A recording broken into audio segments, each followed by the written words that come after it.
Ladies and gentlemen, good day and welcome to the Suzlon Energy Limited Q2 FY25 earnings conference call. During this call, the company management may make certain statements that reflect their outlook for the future, which could be construed as forward-looking statements. These statements are based on management's current expectations and are associated with uncertainties and risks, as detailed in the annual report. Actual results may differ, so these statements should be reviewed in conjunction with the risks the company faces. As a reminder, all participant lines will be in the listen-only mode, and if you need assistance during the conference call, please signal an operator by pressing star then zero on your touchtone phone. Please note that this conference is being recorded. We will begin the opening remarks, followed by a Q&A session. To be fair to others, we kindly request each participant to ask no more than 2 or 3 questions. From the management, we have with us Mr. J.P. Chalsani, Group CEO, and Mr. Himanshu Mody, Group CFO. Over to you, J.P. Chalsani, sir. Thank you. Good evening. We appreciate you joining us for Q2 FY25 earnings call. At the outset, let me apologize for delay by about 8-9 minutes. That's because we had some issue with the connectivity. Extremely sorry about that. We never wanted to start a call late. We hope you have had a chance to review the results we published today. Again, apologies that I think you had a limited time before you could actually see the results. We will henceforth make next quarter onwards at least ensure that you have sufficient time before we have this interaction so that we can have a meaningful interaction. We will now provide a brief overview of our Q2 FY25 performance and our outlook for the full year. After that, we will open the floor for questions. Let me begin with the key developments of the quarter gone by. We secured the largest ever single order in Indian wind industry from NTPC Green for 1.166 gigawatts. This project utilizes plug-and-play approach with the pipeline for land and power evacuation within NTPC scope. Our order book now exceeds 5 gigawatt, an unparalleled achievement in the industry. The entire order book consists of the firm orders as we disclose orders only when they are backed by the financial commitments. Suzlon acquired Renom, marking a pivotal entry into the multi-brand O&M sector and unlocking significant growth potential in this area. This strategic move capitalizes on Renom's strong ISP market position and Suzlon's expertise, positioning us to substantially enhance fleet size and profitability. Additionally, we successfully monetized the corporate office and non-core asset for 440 crore. On the execution front, Suzlon has now established itself as a supplier of choice for PSUs, while also being key partner for C&I customers. Our focus remains on pursuing quality orders with a higher value and better margins. Suzlon continues its growth trajectory with deliveries of 256 megawatts in Q2, up from 132 megawatts last year. This represents the highest delivery for the second quarter in the last 7 years, accomplished despite severe monsoon disruptions in Gujarat and other parts of the country. Robust order book of 4.7 gigawatts as of 30 September and over 5 gigawatts as we speak now. 4.7 gigawatts for specific to S144 make it as a testament of superior technology and customer confidence in Suzlon. This also reverberates with 29 years of proven track record with 32% market share on installed base. The industry commissioned approximately 1476 megawatts in first half of this financial year, which is below expectations on account of monsoon disruptions. However, we estimate that significant number of turbines are in the pre-commissioning phase and will be completed in H2 of FY25. Our OMS business continues to do well with 15 gigawatt capacity in India, with the machine availability ensured above 96%. Our top priority remains timely execution of our robust order book while upholding the highest standards of quality and ESG. We believe India's renewable energy journey is just starting, with power demand to remain robust on account of rapid industrialization, urbanization, e-mobility, etc. And we are poised to lead this transformation and sustainable solutions for the future. Our expectation is that wind installations will be around 5 gigawatt for this financial year FY25, 6 to 7 gigawatt for FY26, and then increase to anywhere between 9 to 10 gigawatts yearly. Our pioneering business model of end-to-end offerings for wind energy value chain fully integrated supply chain, track record of project execution, and best-in-class service cannot be easily replicated, which provides us with a strong competitive edge.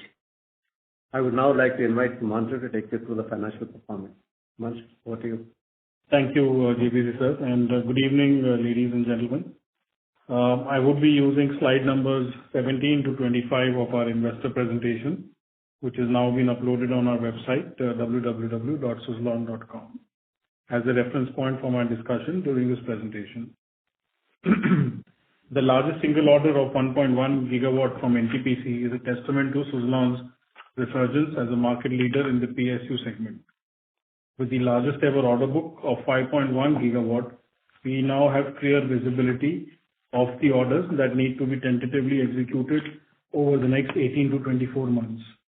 The acquisition of Renom has added significantly to our fleet strength of close to 2.9 gigawatts across wind, BOP, and solar segments. On the P&L front for Q2 FY25, Suzlon continues its exponential growth trajectory, with consolidated revenues showing robust growth of 48% on a year-on-year basis, reaching 2,093 crore in Q2 FY25 compared to 1,417 crore in Q2 FY24. EBITDA has also grown by 31% to 294 crores in Q2 FY25, up from 225 crores in Q2 FY24. Our EBITDA margin remains strong at 14.1%. The small decrease in EBITDA margin as compared to Q2 FY24 in percentage terms is largely because we are focused in incurring investments in organizational build-up, technological investments, and a substantial ramp-up in capacity for future deliveries in the upcoming quarters. These decisive investments are set to significantly enhance our competitiveness, drive efficiency, and elevate profitability to new heights. Rise in employee costs is also attributable to non-cash provisions of about 32 crores on account of ESOPs that were granted to employees. PAT for Q2 FY25 increased by 96% to 201 crore on a year-on-year basis. On a quarter-on-quarter comparison, manpower costs have increased by 46 crores, mainly due to on account of the ESOP charge of 32 crores in this quarter, plus the annual increments, for which we follow the July to June cycle every year. The rise in other operating items from outsourced manpower, which is variable in nature, production ramp-up expenses, cost for transformation projects, and certain one-time expenses for transactions, and the director remuneration that was paid out in September, account for all future growth trajectory. The small increase in finance costs is largely attributable to processing fees paid to lenders for securing working capital against the NTPC project. A small increase due to increase in debt as a result of the Renom consolidation, and lease rental expenses on the One Earth property as a result of its divestment. We are pleased to report our balance sheet as of September 24, which demonstrate a position of strength with strong consolidated net worth at 4,495 crores and a net cash position of 1,277 crores as of September 24. Suzlon is now well positioned to seize the multi-decade opportunity in India's energy transition, equipped with the largest ever order book and a strong pipeline of projects under discussion, a fortified financial position with the optimized cost structure, our best-in-class products backed by our in-house R&D team, a well-prepared and lubricated supply chain, renewed confidence from all stakeholders, and a strong management bench strength, which is set to deliver the results.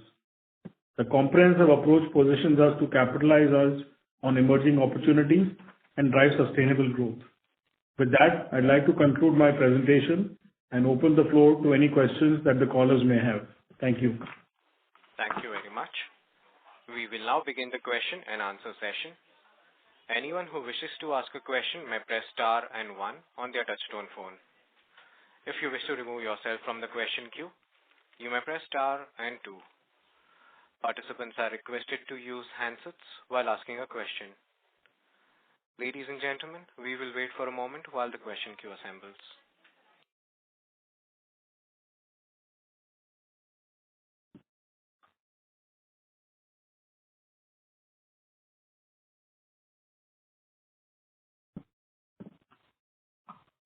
आपको question क्यों दिखेगा? हाँ दिख रहा हूँ ना, full screen पे जाओ।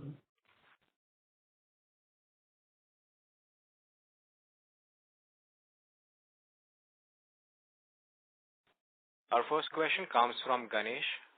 इधर लॉगिन किया भाई तुम? Please go ahead.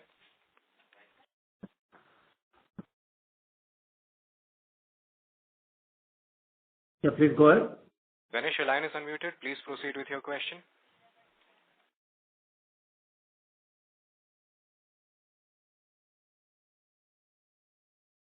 Came across a press money control discussion where the management said they wanted to get into the non-wind sectors as well, particularly solar.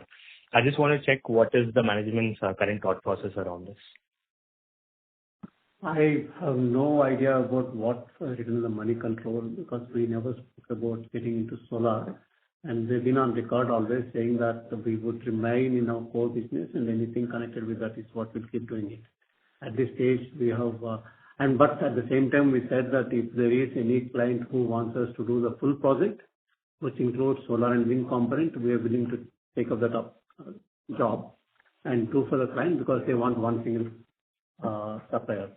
But till now, we have not got any such request. There is no such contract of hybrid project given to us, so therefore, we getting into solar at this stage doesn't exist.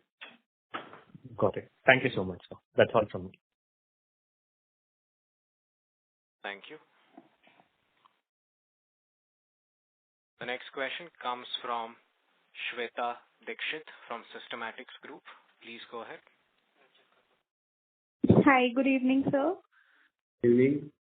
Hi. My question is industry specific. As sir mentioned in the initial comments that we're looking at a 5 gigawatt of installation this year. That number was 3.3 gigawatt last year. But if we look at the first half of this fiscal, the capacity installation was only 1.5 gigawatt, which was 2.2 gigawatt same period last year. What gives us confidence that in the second half it will be sufficient to reach the 5 gigawatt number? And what, in your opinion, is the bottleneck here, which can stop us from achieving that number? I think there is the reason why we still continue to feel that it would be closer to 5 gigawatts this financial year. While I completely agree that it is 1476 in the H1, which is less than the H1 of last year, but there are significant amount of turbines supplied and erected but not commissioned and are on the ground. Even we did some analysis of end of quarter one. I'm not talking about end of quarter two because end of quarter two we still need to get the data. It still was 2.8 gigawatts of turbines are in different stages, whether they are at site or partly erected or erected. Even if we take our own case, while we reported 201 megawatt as commissioned in H1, there is 170 megawatt which is erected and ready for commissioning. Like last time also we said some capacity was running that. It's either because of the substation not being ready or the aggregated system in some other scope. Plus also let's understand that the reason for lower installations in quarter two was significantly because of monsoon. This time it was very heavy in Gujarat. Not even in Gujarat, even Karnataka, different places there have been significant impact. Considering that is past, considering that the turbines have been supplied in many places it has been erected and then ready for commissioning for different reasons, we still believe that H2 would be significantly higher than H1, and we are pretty confident that anywhere north of 4.5, if not 5, would definitely get commissioned this year. Okay, thank you, sir. I'll follow up with the question later. Thank you. The next question comes from Anupam Goswami from SUD Life. Please go ahead. Hello, sir. Sir, my question is on what sort of capacity do we hold right now to execute annual orders? And going forward, what sort of a gross margin are we looking at? Even this quarter, the gross margin was a little dip. So this year and going forward, what sort of gross margin should we look at? Okay. Yeah. So, hi, we're looking at a capacity, as you can see in our IR deck, currently it's about 3.1 gigawatt, which we are now ramped up to about 4.5 gigawatts across all components of tower, blade, and nacelle. So that's what our manufacturing capacity on a per annum basis would be. We are in the phase-wise, we're looking at the ramp up to 4.5, and by the end of this financial year, we would have completed that expansion exercise. So far as margin expansion is concerned, one thing I've repeatedly said on all calls, when you look at consolidated margins, there certainly will be a dip because as the WTG business keeps growing in size, which is a lower margin business as compared to the services business, the consolidated margin will definitely see a dip because of the larger increase of business in a smaller margin business. However, for that reason, you need to look at the margin profiling of both WTG and OMS businesses separately, and we continue to maintain that the WTG gross margin will be in the mid to late teens, whereas the OMS business gross margin will be about 65%. So, won't our service business also increase as the WTG business increases? So, and what sort of percentage should we look at? I mean, of all the installation of WTG, what sort of percentage will come in the service segment? So every single WTG that we sell, we also have a services contract to back up. We don't sell any WTG without a services contract. That's number one. The services business revenue, however, kicks in only after completion of the third anniversary of commissioning of the turbine, because first 3 years of the turbine are free, which is covered under the warranty period, which is included in the sales price. So with the 3-year lag, the revenue for services of the commissioned turbine will kick in. Except in contracts like NTPC, where it kicks in right from day one. Yeah. Sir, any ballpark, like what sort of service revenue comes, let's say, for 1 megawatt or 10 megawatt WTG sold? I think you can do the math, Anupam. I mean, our services business broadly is about close to 1,900 crores in top line for a 15 gigawatt fleet. So, I'd let you do the math there. Okay, sir. Thank you, sir. I'll join back in the queue.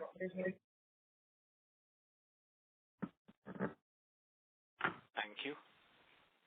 The next question comes from Deepesh Agarwal from UTI AMC. Please go ahead. Good evening, sir. So my first question is, if I look at the contribution in WTG segment, this quarter seems to be on a lower side versus last 7-8 quarters. Was there any extra cost, or the ESOP cost is resulting in this decline? So, Deepesh, ESOP cost will not be there in the contribution margin. Of course, ESOP cost will be there in the EBITDA. As we maintained that the WTG, if you're talking gross margins will be in the late teens to early 20s. Of course, the slight percentage fluctuation here and there would be on account of commodity prices or some of the COGS items that we purchased. But there's no dramatic movement in the COG percentage for the WTG business from a contribution margin perspective. Sure. And the 5.1 gigawatt order book which we have doesn't have any long-term or long gestation kind of a contract, which effectively means ideally everything should be getting executed in next 18-20 months, subject to any delays. Yeah. As I said in my opening comments, we don't announce any framework agreement as an order book. Okay? We just announce the projects which are likely to happen, and where it's a confirmed schedule and then there is an advance paid is what we announce. And therefore, this entire 5.1 gigawatt, as Himanshu said in his opening comments, should get completed in the next 18 to 24 months. Understood. And sir, on similar lines, I think you were also looking at ramping up the production capacity in terms of debottlenecking at Daman and also restarting the Pondicherry plant. Where are we in that stage? We are now, Pondicherry, we already started production there. As Himanshu mentioned for the previous question, that we will reach gradually from now onwards to 4.5 gigawatt before this year ends. In all segments, whether it is tower or blade or the nacelle. So we should, before we start the next financial year, we would have a manufacturing capacity of 4.5 gigawatts, which will be gradually ramped up from now to the end of March. It's not that everything is going to happen at the end of March. Pondicherry is already started. Sure. It's in the ramping up stage now. Thank you and happy Diwali. Thank you. Thank you. The next question comes from Pramod, an individual investor. Please go ahead. Hello? Hi, go ahead, please. I would like to know, is there any plan to get into energy storage domain by acquiring any other company?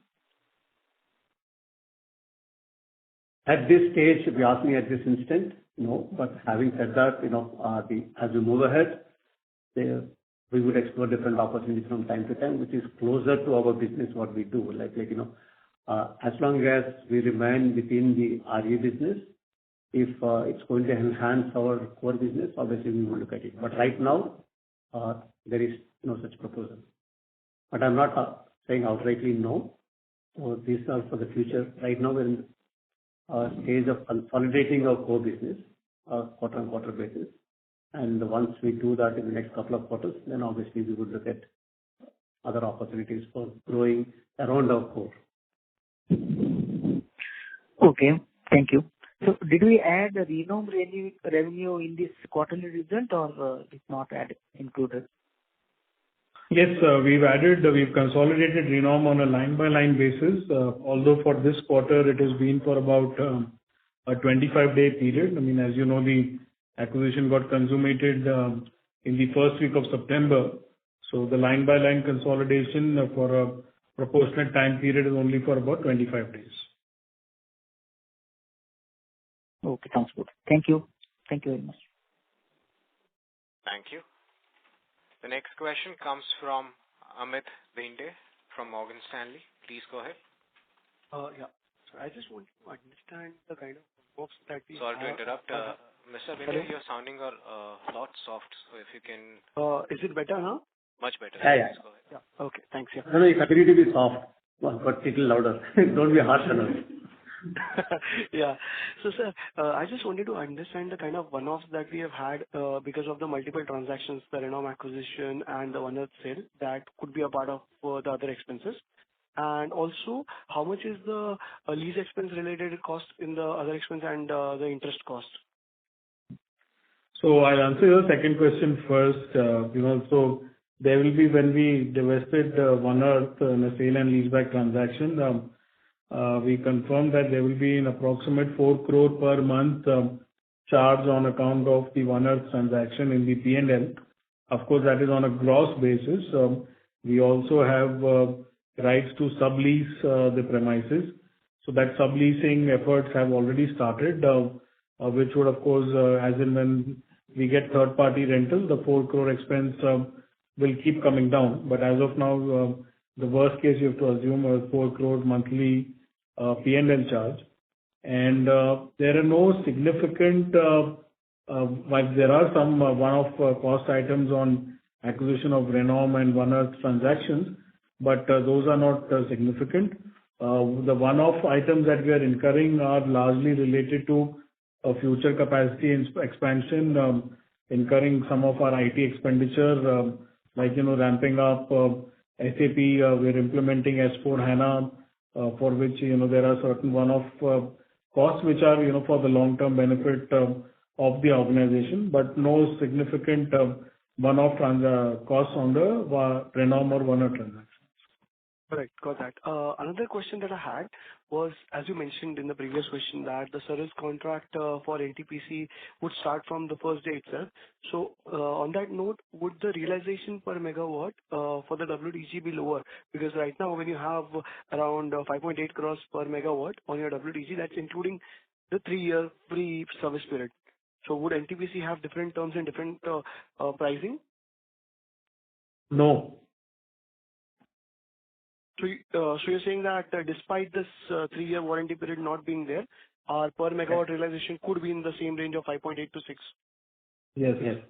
This is a competitive bidding, and they have a different terms. Obviously, it will be different pricing. PSU will be different pricing within compared to what you normally do with others. Right. Got that. Yeah. Got that, sir. Those were my questions. Thank you. Thank you. Before we take the next question, a reminder to all the participants, you may press star and 1 to ask a question. The next question comes from Shubhadeep Mitra from Nuvama. Please go ahead. Good evening, sir, and thank you for the opportunity. I'm sorry I had got disconnected from the call, so I'm not sure if my question is a repeat. So what I wanted to understand is, firstly, given that you have such a strong order book and it is executable over the next 18 to 24 months, would I be right in assuming that you would roughly hit a run rate of 2.5 gigawatt per annum kind of execution, or will it scale up over a period of time and it will be more bulky towards the latter half? So we are quite smart. Okay. So we know that we said 5.1 gigawatt, and I also confirmed that we will be doing this in 18 to 24 months. So you have the answer in your question. And I agree to the assumptions what you're making. Without committing what are the assumptions you're making. And just to add, I mean, of course, it's not that 5.1 stops there. There is an active order pipeline also that is in discussion. There is a significant pipeline of orders which we are discussing, which you will keep seeing us announcing it. So therefore, we expect whatever the trend we started each of the quarter, we have been saying that at the end of the quarter, this is the highest ever order book we have, closing order book, and I'm pretty confident we'll continue to do that at least for a few more quarters. At least for next 2 quarters, we continue to say that this is the highest closing order. It's not that it's going to stop at 5.1. We are pretty sure about that, looking at various opportunities which we are at different stages of discussion. I don't want to put a number to that, but yes, but I can confirm to you that the next time when we talk, I will again say that this is the highest closing order book we ever had. Understood. No, that's very clear. My question is actually more, I think the demand piece is amply clear to all of us who track the sector that, we are looking at a very large wave of ordering that's come back and is likely to stay for some time. But in terms of the supply side, in terms of your own ramp up of capacities, what's the progress there? Are you looking at significantly ramping up your annual execution capability? Any particular, targets that you have over there? So maybe that's a portion you missed, but anyway, before I come to the capacity, let me tell you that even today, compared to what we are supplying, okay, 270 and 256 megawatts in quarter 1 and quarter 2, our capacity to supply is much more. Okay. Today, it is not the capacity of manufacturing which is constraining us from supplying. It is the projects being ready to offtake the supplies is what is the constraint. Okay. So that is what is defining. But moving ahead, because there is an advanced action of land being taken with various clients, including us, for example, like NTPC itself, we said that they already awarded the land and the BOP contracts much in advance. So therefore, their sites in much better shape. We expect this problem starting from Q3, Q4, especially next year, to significantly reduce. Therefore, that's a time when we will get tested for manufacturing capacity. Today, we're not tested. That is the reason which we said sometime back. We have already started ramp up of our capacity, and progressively by March 2025, we would be at 4.5 gigawatts of capacity. And in all 3 segments, whether it's the blades or the tower or the nacelle, that's the capacity we will reach. Depending upon what order book we hit at March 25, we would then decide, saying that is that, and also looking at 2 to 3 years ahead, we would look at what further capacity expansion is required. Otherwise, 4.5 gigawatt is committed, and we will achieve that by end of this year. Understood. And this, a large component of this increase to 4.5, would it also come from the Pondicherry facility getting reinstated? Yeah, there are, as far as the nacelle is concerned, one is Pondicherry, and second is that the additional facilities what we're providing at Daman, even Daman plant capacity itself is significantly going to go up. So plus the Pondicherry, which I said sometime back, we already started, ramp up is in the progress now. Those two will add to our this capacity, plus the blades, additional lines getting commissioned from now to then, plus the cycle times getting improved for 3 megawatt blades. So that capacity will ramp up. And the tower, we met, we have our own capacity. We met every single tower supplier together here in our office. I have said that when you are confident you are expanding your capacity for the blades and nacelles, we are committed to increase our capacity. They said, please tell us how much you want, we will supply the towers. It's not an issue.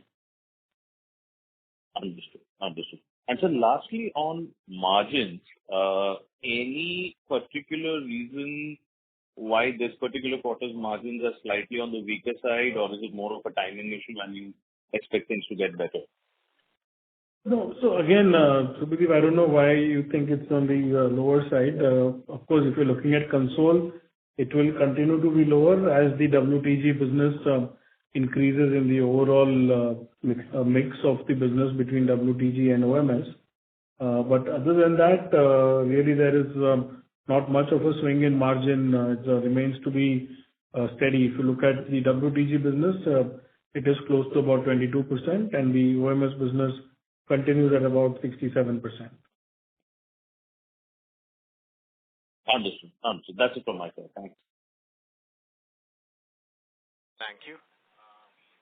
The next question comes from Adesh Mehta from Motilal Oswal Asset Management Company. Please go ahead. Hello, sir. Am I audible? Yeah, you are. Yes, sir. So, just wanted to understand, whatever investments we have done in terms of cost, where we are seeing some marginal decline in margins. Do you quantify how that can, increase our competitive positioning, or how that can lead to higher growth? If you can spend some more time explaining that. So Adesh, if you look at, the cost items, roughly, if you look at the operating cost, there has been an increase, as I said, on IT expenditure, which, we've maintained that will be, we will be incurring those costs. Of course, I'm leaving ESOP aside because that's, while it's a P&L charge, but it's a cost item nonetheless, and we will see that ESOP cost being incurred till FY26. Of course, that is for the employee retention, motivation, whichever way you look at it. And in addition to that, the administrative costs or employee costs, the way to look at it is that we're incurring those costs in Q2 for the future ramp up of meeting higher capacity. So is the cost representative of the organization delivering 256 megawatts RR? The answer is no. With the same cost, the organization can and is gearing up to deliver a much higher RR in the future quarters. So whilst it is difficult for me to quantify in rupees crores for you, but nonetheless, let me suffice it to say that margins going forward, and I'm talking margins at the EBITDA level for the WTG business or for the OMS business, will definitely not get compromised. So when you look at the WTG business EBITDA margins today, we are close to about 7%. That 7% EBITDA margin will only increase northwards as we go and increase our volumes for deliveries. And the 40% OMS EBITDA margins will also maintain the same trajectory of growth for sure. And also, we are all clear that you're seeing also the market. Today, the biggest challenge for renewable energy sector is the manpower. It's not getting the right kind of people. Therefore, it is necessary for us when we're expanding significantly in terms of manufacturing, in terms of our project sites, and in terms of our OML sites. So it's necessary for us to get talent, train them, keep them in position. So that is what we're doing it. And also this is nothing to do with your question, but I think we mentioned in our media release. Looking at our current consolidation of the core business, what we've done in the last 2 to 3 quarters, now the order book being there, balance sheet having cleaned up, working capital has been tied up, the senior leadership completely in position, and not just in position, now they are got into the groove. So therefore, we're almost getting into the core business being on auto mode.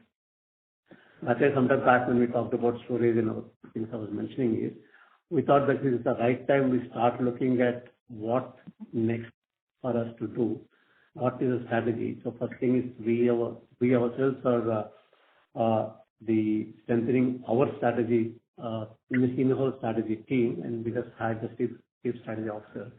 In addition to that, we also had one of the leading global management consultant to work along with us and tell us that, okay, while your core business is consolidated, keep going, is there anything for you to do to increase the stakeholder value in future?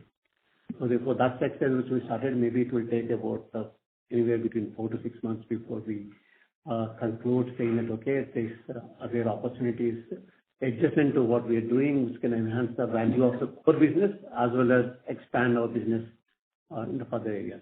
That's one thing which we're doing, and that's what is mentioned today by Mr. Girish Tanti in the media release as well. So that's another area which I thought, we should tell you, which we missed in our opening comments. That will address some of the points what, other questions coming in terms of storage, in terms of various other things. So we're also saying that when core business is getting stabilized, we also need to look at, are there any risk-free ways of enhancing our position to be there as a long-term player in the renewable energy sector. Got it, sir.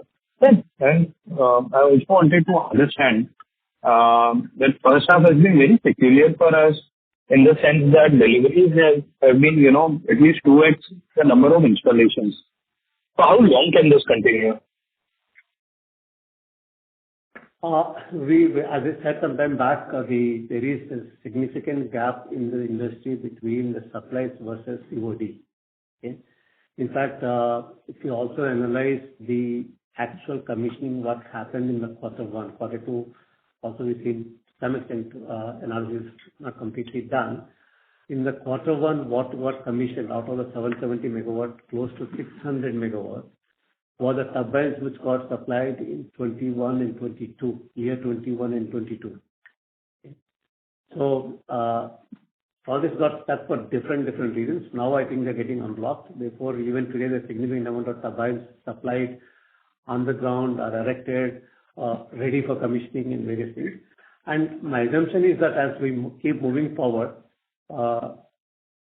some time back, suddenly the volumes got stuck because of temperature issue that is getting resolved. I mean, people are also facing in terms of connectivity. Various reasons why there is a significant gap between supply capacity in the country versus COD. I think that would keep changing.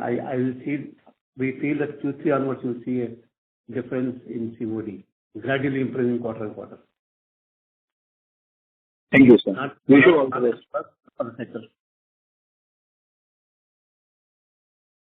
Thank you, sir. Wish you all the best. Thank you. Thank you.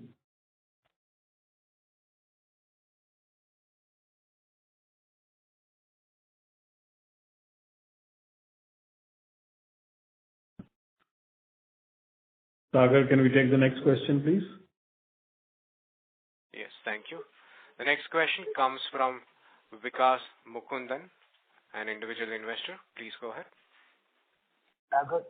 Hi, good evening, sir. Nice numbers I see it, but I didn't have a chance to go through it fully. Quick questions, 2 quick questions. One, have we taken into account renewable revenues in this? Sorry, can you be a little louder? Can you hear me? Yeah, now we can hear you. Thank you. I was asking, have you taken Renom numbers into this? Renom is now part of Suzlon, right? Is Renom numbers also consolidated in this? Yes, for 25 days of the quarter, we have taken it. Okay. And second question is, we had a sale of real estate.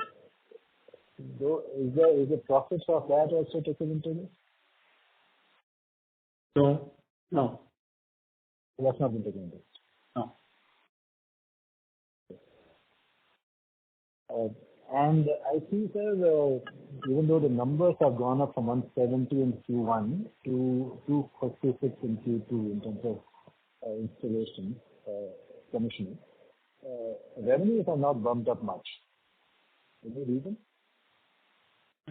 So revenues are not bumped up because you have to see the RR also, which means the deliveries. What you're quoting is the commissioning numbers, but revenues are largely generated as a result of the deliveries that the company makes, which is 256 megawatts in this quarter, as against close to 270 in Q1. Okay. Thank you so much, sir. Thank you. Thank you.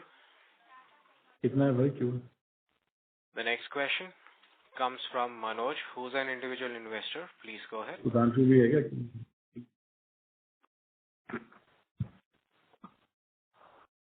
Manoj, your line is unmuted. Please proceed with your question. Sorry for that. I was on mute. I don't have any questions on the numbers because numbers are quite satisfactory to me. The one thing I just wanted to understand on the R&D part.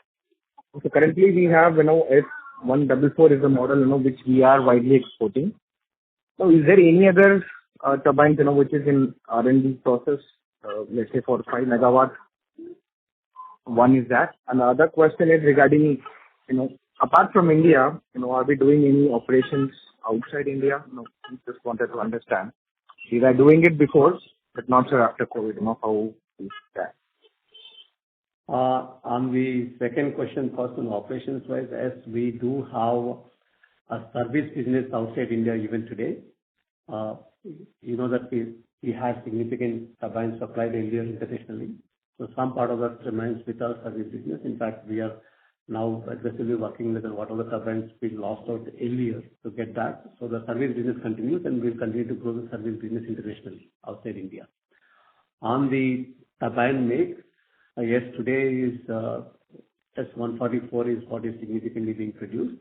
But as I mentioned in the previous calls, that the wind turbine business is the moment you roll out one model, your next model is already on the drawing board. So therefore, the next model is on the drawing board. And at the right point of time, we will be in the market with a new model without any delays. Okay. And just one last question on the order front. The right kind of turbine, right size of the turbine. I don't want to mention about the capacity. Right kind of turbine, right size of the turbine. We would launch into the market when we feel that it's necessary that 3 megawatt is now got saturated. Thank you. Thank you so much for the information provided. One just last question on the order front. How much order, that we can expect for this 25, which is in pipeline? Could you give any tentative numbers on that? I can only say, I will repeat only what I said, that every quarter you will hear one statement from me saying that this is the highest, the closing order book we will have it. So this is 5.1 now, what we're announcing. Next time when we talk, it will be more than that.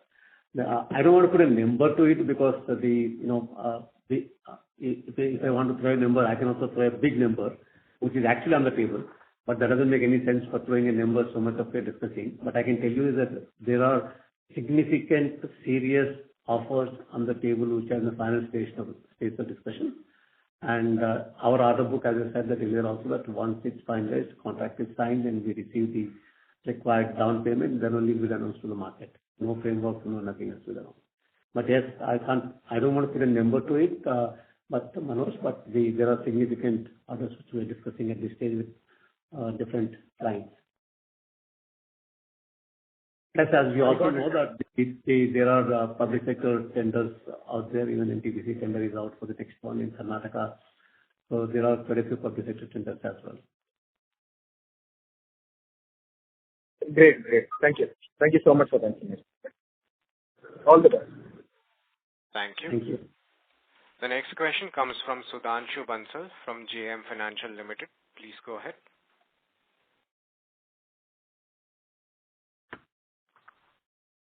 Sudhanshu, your line is unmuted. Please proceed with your question.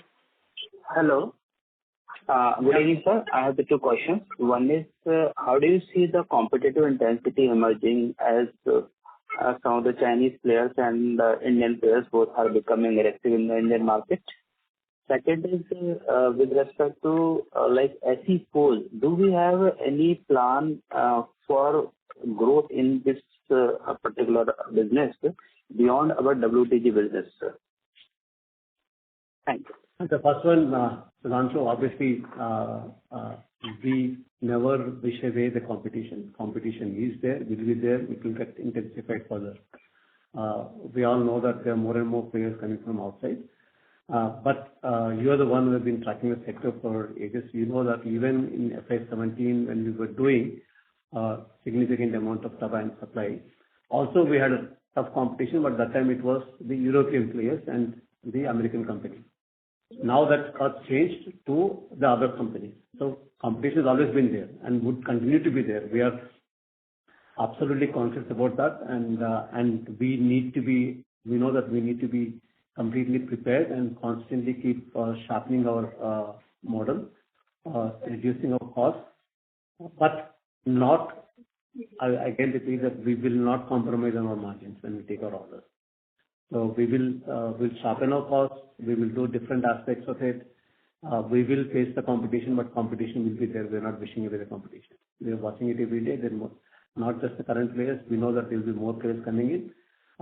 We are not losing our sleep on that, but we are conscious and we are prepared for competition. And as far as the SE Forge is concerned, yes, now two things we are doing today. While we continue to do whatever we've been doing in the wind sector, wind segment, in fact, domestically, every single competition of ours is more or less a client for SE Forge.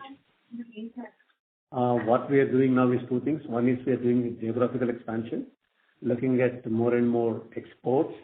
There is significant opportunities. And the second part of it is the getting into non-wind segment. We already received a few orders, which will materialize into revenue maybe in next 4 to 5 months. Because in SE Forge, what happens is whenever the order comes to develop that model, it takes time before we start producing. So our journey is towards that of non-wind, and there is a good amount of potential for that for non-wind and exports both. Okay, in the non-wind sector, which area? Auto? Like EV, auto, or what?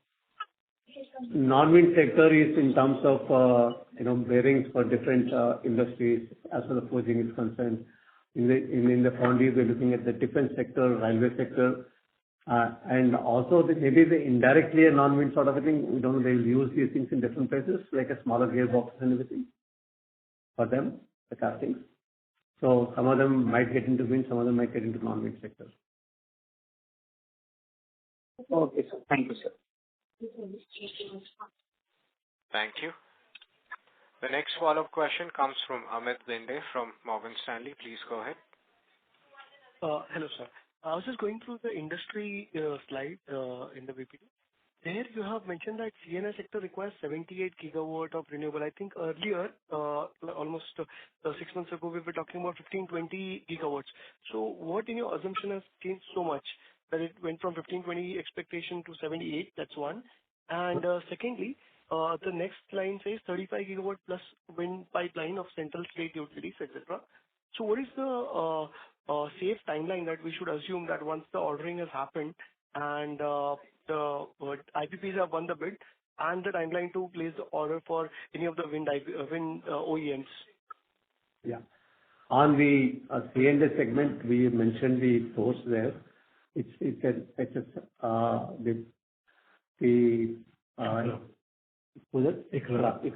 report, which is what we picked up that number from, which they have done the research and predicted that. And as far as the bidding is concerned, as we know, as we speak itself, that forget about what is awarded and waiting for the PPAs.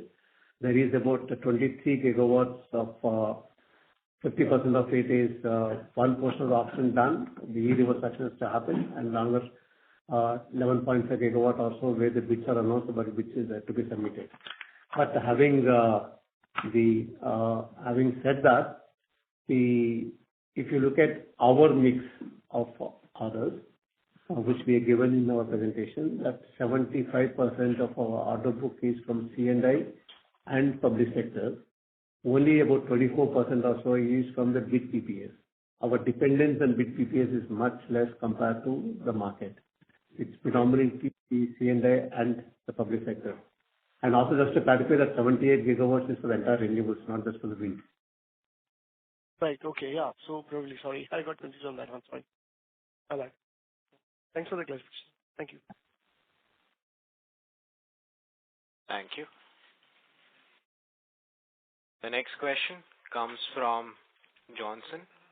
Sorry, the next question comes from Marcel, who's an individual investor. Please go ahead. Yeah.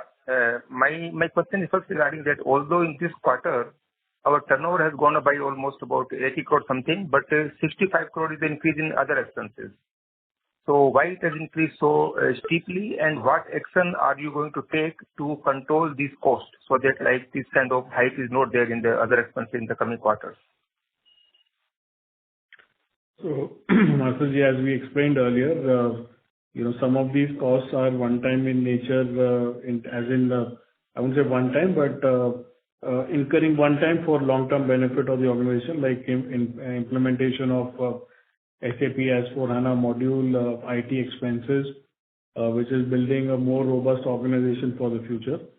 And there is other expenses like ESOP, which is a P&L charge, but a non-cash cost, and that will continue till FY26. And having said that, even if the expenses are increasing, the margins for both the businesses, the WTG business and the OMS business, that we will beat the past trends in terms of percentage margin on both the businesses.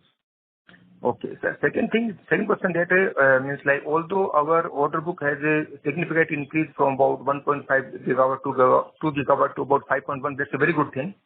But the execution has not taken the pace yet. In this quarter also, we have just delivered only 256 megawatts. So what's your like this like a plan, or what's your roadmap that how many megawatts like will be able to deliver within the next 6 months, and what about the next year? So what is your plan for that? Like how this 5.1 is going to execute? Number one. Number two, the NTPC order, when we start executed, and like what will be its quarterly spread, for example? On the supplies, I answered some time back. The 256 gigawatts is because of offtake by the projects, not by the manufacturing capacity. We could have actually easily supplied double of that capacity in Q2. Okay, close to 600 megawatts easily we could have supplied. But the projects are not ready to offtake, and also the Q2 being significantly impacted because of cyclone, the transportation logistics, and the sites got inundated. They were unable to unload. There were various other factors. So therefore, order book is one, and second is the supply is the second factor. I also mentioned sometime back this is likely to ease out now because like NTPC I mentioned that their land is separate and their readiness is much better to take the supplies, and various other places these bottlenecks are getting removed. So therefore, as we keep moving quarter to quarter, the supplies would increase because projects will be able to offtake. As far as we are concerned, we can supply, as you said, we would reach a capacity of 4.5 gigawatts to supply by March of this year. Supply is not a constraint. It's a question of projects offtaking it. No, sir, I'm not talking about the constraint. I'm just, I mean that how much you will be able to deliver because, like just because that, or you can say that like because of the readiness of this project or the land or whatever required, that how much you are planning to deliver in the next 6 months? Yeah, see, normally our trend which we wanted to reverse but we couldn't significantly do it, normally 1/3 is H1 and 2/3 is H2. And which we wanted to change this year, but I think we will change that next year. But this year seems to be going in the same trend, 1/3 and 2/3. So that's a simple calculation for you. Okay. And then this regarding this NTPC order, when it's going to start deliver and like what is the last date for delivery? Last month or NTPC order is completely supplies. There are different contracts. Supply contract is expected to be completed within, I think, 17 months from the NTP. NTP has already started. Actual supplies would commence probably by end of this quarter, but significantly, mainly it starts from quarter 4 onwards. But some supplies likely to happen towards the end of Q3. So, sir, do we have any this penalty clause? Because suppose now we are carrying 5.1 gigawatt, so there is definitely some fixed cost associated because you are hiring manpower, you are building your organization and so on. But suppose if the client is not ready, their lands are not ready, this project load not ready, so we are carrying some hidden fixed costs. So are you levying some penalty or LD charges on the client also there because of your delay? Like I am carrying this much stock or like my inventory is getting build up, my workable is build up. So how are you addressing this point? Yeah, I wish your other client side to accept this sort of terms. Unfortunately, yes, we can, not a penalty type of a thing, that we can have some different charges, but at the end of the day, it doesn't go such way. Claim. I meant to say claim, like you can put it a claim. I'm not saying penalty, like you can put a contractor claim. Yeah, logically you're right, sir, but in practicality, it doesn't happen to that way. No, let me not say that, we will get that. We can put a claim, but, at least we're not operating in that manner. But sir, at least you should be able to take some like brownie point from this. At least like there must be some obligation on the client that okay, that guys you have delayed so much, but we are not charging you anything, we are not raising any claim, so that at least in the next like time ordering or something, we get the preference to get the repeat order. Some sort of relation must be there. Today, sometime back, when Suzlon was asking about competition, when I said that there is a competition, but our own specific advantage is this of the long-term relationship with our clients. Most of our clients are repeat clients, and many of them are third-time, fourth-time clients. So I think we believe in building long-term relationships. That's the reason, irrespective of the competition, some other clients would always remain with us. So I think that's what we're investing in. You're right. Sorry to interrupt. Sir, my last question is just for Sir, there are many other participants waiting for their turn. I'm so sorry. If you want to ask a follow-up question, you can rejoin the queue. The next question comes from Dilip, who's an individual investor. Please go ahead. Thank you for giving me a chance to interact with the Suzlon management. I have been seeing this Suzlon company for a very long time because of whatever the reasons. Last many years I know about this company. It's very good to hear that it has come out, everything that is doing very well. One thing which is bothering me, that equity, share capital equity has fallen off quite a lot from time to time just because of many reasons. That reasons are not known to everybody. So my question to the management would be, is there any thought process from the management side that if they would like to, consolidate that equity capital, it is now from 2,713 crore. If that can be consolidated, then probably that EPS and other numbers would be looking much better, or it can come back to its original, say, for Suzlon was, many years back. क्या करना चाहिए दिलीप जी, आप लोग ही बताइए. So obviously on that is a lighter note, but no impending such thoughts. Obviously, we keep deliberating time to time such ideas and thoughts and discussions, but currently there is no such plan. As part of the board release today, you would have seen that we are looking at reorganizing the balance sheet. There are quite a few legacy reserves and negative items that are there in the balance sheet. So we are the board has approved the cleanup of that. So all that will take about 6 to 7 months as a process. So our endeavor is to present a neat, lean, clean balance sheet to the investors going forward. What you suggested is, of course, certainly an idea that the management can pursue, but there are no current thoughts to do any of that. Okay, thank you very much. Thank you. Ladies and gentlemen, we would take that as our last question for today. I would now like to hand the conference over to the management for closing comments. Thank you very much. And of course, this doesn't stop here, the Q&A. So our IR team is always available for any further questions. Not just that, at any point of time that there is a need for to touch base with me or Himanshu, we're always available for any type of inquiries. Most welcome to do that. And thank you so much for showing your interest and making it very, very interactive. Thank you, and very happy. Wish you a very, very happy Diwali to all of us, to you. God bless all of us. Thank you. Thank you. Happy Diwali. Thank you so much, members of the management. On behalf of Suzlon Energy Limited, thank you for logging on into the Suzlon investor call. Thank you for joining us, and you may now disconnect your lines.